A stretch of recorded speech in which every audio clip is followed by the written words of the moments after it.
প্রিয় দর্শক, আজকে আমি আপনাদেরকে তরকারি বাজারের এমন এক দৃশ্য দেখাবো যে আপনারা সত্যি খুব অবাক এবং মুগ্ধ হয়ে যাবেন। এই বাজারের চারিদিকে 2 থেকে 3 কিলোমিটারের মধ্যে আরও 4টি বাজার অবস্থিত, কিন্তু এই বাজারের মতো প্রতিদিন একই তালে একই সময়ে এবং প্রয়োজনীয় সমস্ত জিনিস সমান তালে পাওয়া যায় না। শুধু কাঁচা বাজারই নয়, এর একটু সাইডেই হাঁস, মুরগি এবং কবুতরও পাওয়া যায়। এটা অনেকটাই একটা সুবিধাজনক ব্যাপার।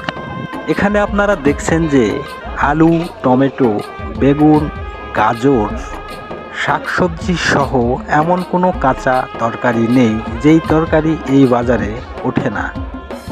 তো প্রিয় দর্শক বন্ধুরা, এই বাজারটির নাম হলো গোপালপুর বাজার। এটি রাজশাহী বিভাগ, নওগাঁ জেলা, মান্দা থানায় অবস্থিত।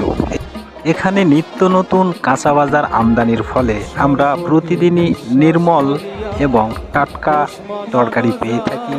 এটা আমাদের শরীর, স্বাস্থ্য, মন সব কিছুর জন্য অত্যন্ত উপকারক একটি বিষয়। তো প্রিয় ভিউয়ার্স, যদি এই ভিডিওটি আপনাদের ভালো লেগে থাকে তাহলে লাইক, কমেন্ট, শেয়ার এবং ফলো করে চ্যানেলটির পাশেই থাকবেন। সবার সুস্থতা কামনা করে আজকের মতো এখানেই বিদায় নিচ্ছি। আল্লাহ হাফেজ।